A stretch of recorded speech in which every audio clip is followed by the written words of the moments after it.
Magandang umaga sa lahat, lalong-lalo na sa iyo, ma'am. Ang paksa na aking napili ay napagsunod-sunod ang mga pangyayari sa napakinggang kasaysayan. Ang learning competency nito ay naipamamalas ang kakayahan sa mapanuring pakikinig at pag-unawa sa napakinggan. Ang layunin nito ay sa cognitive na tukoy ang mga pangyayari sa napakinggang kasaysayan at sa affective na bibigyang halaga ang mga aral sa napakinggang kasaysayan at sa psychomotor naman ay nakakagawa ng timeline na naglarawan sa mga mahalagang pangyayari sa kasaysayan. At ang estratehiya na aking pinili ay ang collaborative learning by Levi-Vygotsky theory.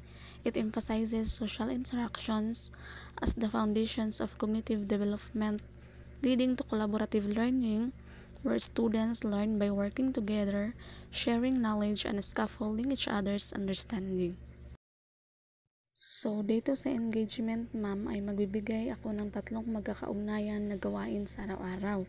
Halimbawa, gumising sa umaga, magsipilyo ng ngipin, kumain ng agahan. So, sa pamamagitan ng kanilang grupo, pag-uusapan ng mga bata kung ano ang tamang pagkakasunod at ipapakita ito sa klase.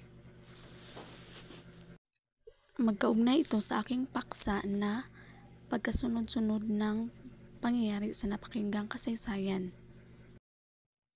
Dito naman sa Explore ay hahatiin ko ang klase ng 2 grupo at may ipapakinig ako sa kanila at ipapakitang video tungkol sa isang bahagi ng kasaysayan tulad ng pagdeklara ng kalayaan noong Hunyo 12, 1898 at hayaan silang magtala ng mahalagang detalye habang nakikinig. At sisiguraduhin ko na ang bawat isa ay may bahagi ng kasaysayan at ibabahagi ito sa grupo. Bawat isa ay magbabahagi sa grupo. Dito naman sa Explain ay magpapagroup reporting ako. Ang bawat grupo ay mag-uulat ng mga tala upang mabuo ang kabuuang pangyayari mula sa kanilang napakinggang kasaysayan. May mga gambay na tatanong ako dito na kanilang sundin. Tulad ng ano ang unang nangyari, ano ang sumunod na pangyayari, at pagkatapos ay ipapaliwanag ko sa kanila kung ano ang kahalagahan ng kasaysayan at kung ano pa ang dapat na malaman. Dito naman sa Elaborate ay ang bawat grupo ay gagawa ng timeline gamit ang Manila paper o worksheet.